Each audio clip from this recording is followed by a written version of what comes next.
Big pass Tamil season 9 இன்றைக்கி promo பார்த்தீங்கன்னா இந்த எஃப்ஜிஆர் கேமரா உருப்படவே மாட்டான். அவன் உருப்புறது கஷ்டம். அவனை அடித்து துரத்தி விடுங்கண்ணா. அந்த வாரம் எவன்டா ஓட்டு போடுறது அந்த நாய்க்கு பரதேசிக்கு? அவனை வெளியாக்குங்கடா. அவன் என்னென்ன வேலை பார்த்துட்டு இருக்கான் மாதிரி வந்து இப்போ புகை அடிச்சுக்கிட்டு இருக்கான், புகை போட்டுக்கிட்டு இருக்கான். முன்னாடி கமருதீன் புகை போட்டான், இப்போ இவன் புகை போட்டுக்கிட்டு இருக்கான். எதுக்கு புகை போடுற நீ? புகை போடுற நிறுத்துறா. அதான் சொன்னப்பா. அவருக்கு அது வட சென்னை பாஷையில் அடிச்சுட்டு போயிட்டார்.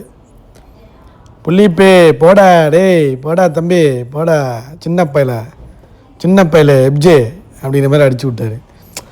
வேகமாக ஓடி இவங்களாம் எடுத்துக்கிட்டு வரும்போது இவங்க என்னென்னா வெளிலேருந்து வந்து பிடிக்கிறாங்க. பிக் பாஸ் டீமில் உள்ளவங்க இங்கே உள்ளவங்கள டீலக்ஸ் பாய்ஸு டீலக்ஸ் பொண்ணு இருக்குது வியானாவெல்லாம் பிடிச்சி போட்டு அமுக்குறாங்க.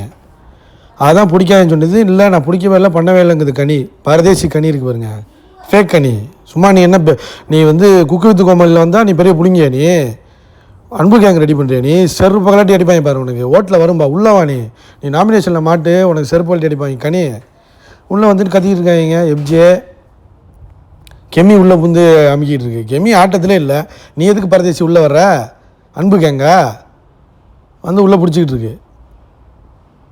அதை கேட்டதுக்கு போய் வினோத்தை நான் பார்த்தேன்னா நீ குடிச்சிங்கன்னாங்க. எல்லோரும் வந்துட்டாங்க. பிரகாஷ்ராஜ், பெவின்ராஜ், எஃப்ஜே எல்லாம் சுற்றி நிற்கிறாங்க. இவன் வந்து புகை போட்டுக்கிட்டு இருக்கான். பேசிகிட்டு இருக்கும்போது புகை போட்டுக்கிட்டு. ஏய் புள்ளிப்பே போடா, டோமரு போடா, சின்ன பையல அப்படின்ட்டார் இவர். ஸோ அது எபிசோட் பார்த்தா தான் தெரியும். எஃப்ஜே அடங்க மாட்டான். எஃப்ஜே வந்து நாராக கிழிக்கணும். விஜய் சேதுபதி இந்த வாரம் எஃப்ஜே நாராக கிழிக்கலைன்னு வச்சுக்கேன். விஜய் சேதுபதி ஹோஸ்ட் பண்ணுறதுக்கே லாய்க்கு இல்லைங்க. அந்த ஆள் சும்மா என் பேரை காப்பாற்றியான்னு கேட்குறான். அந்த போன வாரம் கண்டிச்சு விட்டுருந்தா இந்த வாரம் ஒழுங்காக இருந்திருப்பான். சும்மா சின்ன பையன் அவன் போய் ஆதரை வர போகிறவங்களாம் பிடிச்சி முத்தம் கொடுத்துக்கிட்டு பெரிய இவர் மாதிரி ஹீரோயிசம் மாதிரி பண்ணிடுற. பிடிச்சி போட்டு செவத்தில் அடித்து தூக்குனீங்கன்னா அவனெல்லாம் ஒரு ஆளே கிடையாதுங்க. காமெடி பண்ணிக்கிட்டு இந்த காலேஜ் பசங்கள்லாம் என்ன பண்ணுவாங்கன்னா, காலேஜில் நம்ம படிக்கும் போதெல்லாம் பண்ணுவாங்க தெரியுமா? சின்ன பசங்க நான் பெரிய ஆள்றான் காத்திடுவேன் அப்படி எடுத்து சொருவணும்னு வச்சுங்களேன். இதில் செவத்தில் அப்படியே அடங்கிடுவாங்க பாருங்கள். அந்த மாதிரி தான் சொருகிறதுக்கு ஆள் இல்லை. இந்த பாலாஜி, ஆரி அந்த மாதிரி ஆட்கள் வரணும் இவனுக்கெல்லாம். ஆளை மண்டையிலையும் பாருங்கண்ணே. ரொம்ப பண்ணுறாங்க இவங்க, ரொம்ப அநியாயம் பண்ணுறாங்க. சரி ஓகே தான், ஃபைட்டு கண்டென்ட் கொடுக்குறது ஓகே தான். அதுக்குன்னு ஒரு அளவுக்கு தான் போடணும். ஓவராக எப்போ பார்த்தாலும் அம்பளத்துட்டு பெரிய ஹீரோயிசம் பண்ணுற மாதிரி கண்டென்ட் கிடையாது. ஹீரோயிசம் பண்ணுற மாதிரி ட்ரை பண்ணுறான். ஏன்னா ஆதிரை இந்த முட்டாள் ஆதிரை வேணால் உனக்கு வந்து இவ்வளோண்டா. மற்ற பொண்ணுங்கள்லாம் ஒன்றை வந்து நாய் கூட மோந்து கூட பார்க்காது. ஒன்றெல்லாம் கழுவி ஊற்றிக்கிட்டு இருக்காங்க வெளியில். ஒன்று இதில் அன்புக்கு அங்கே போய் நைட்டு நீ நல்லா இருக்கணும்டா பேசக்கூடாதுன்னு சொன்னான் சபரி. இன்றைக்கி வந்து நின்றுக்கிட்டு சண்டை போட்டுக்கிட்டு இருக்கான். இது கனி சப்போர்ட்டு மாஸ்டர் வேறு. கனி நீ வெளில ஒரு எக்ஸ்போஸ் ஆகிட்ட. நீ பாரு ஒன்று எக்ஸ்போஸ் பண்ணிட்டா, நீ வெளியே ஆகிட்ட, நீ செத்த. நீ வா, நீ வா இதுக்குள்ளே வா. இதில் இவன் வேறு வந்து பிரகாஷ்ராஜ், பெவின்ராஜ் அவன் ஒரு பரதேசி. அவனுக்கு எதுவுமே தெரியாதுங்க. அவனுக்கு சும்மா ஒரு கிறுக்க மாதிரி அன்றைக்கி தெரியாமல் விஜய் சேதுபதி சொல்லிட்டாரு, நீ வந்து ஒரு ஆட்டிடியூட் நல்லா இருக்குன்னு. அதை வச்சுக்கிட்டே ஓட்டிக்கிட்டு இருக்கான். உள்ள திவாரே வச்சு செய்கிறாரு இவனை.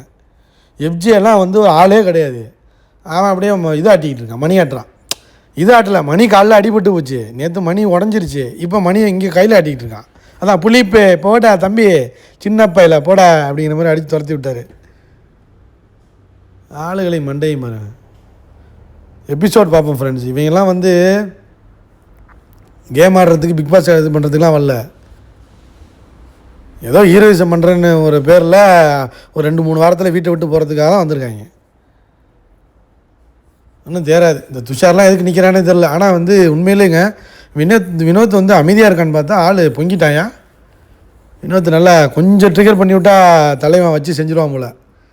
வச்சு செய்யணும். இன்றைக்கி என்ன நடக்குதுன்னு தெரில. ஆள் அப்படியே போடா புள்ளிய சின்ன பையலன்ட்டு போயிட்டுருக்காரு. அதுக்கப்புறம் என்ன நடக்குதுன்னு தெரில. எல்லாம் வச்சுக்கிட்டு என்னங்க ஒன்றும் புரியலைங்க. போய் தொலைங்கடா. எபிசோடில் பார்ப்போம் ஃப்ரெண்ட்ஸ்.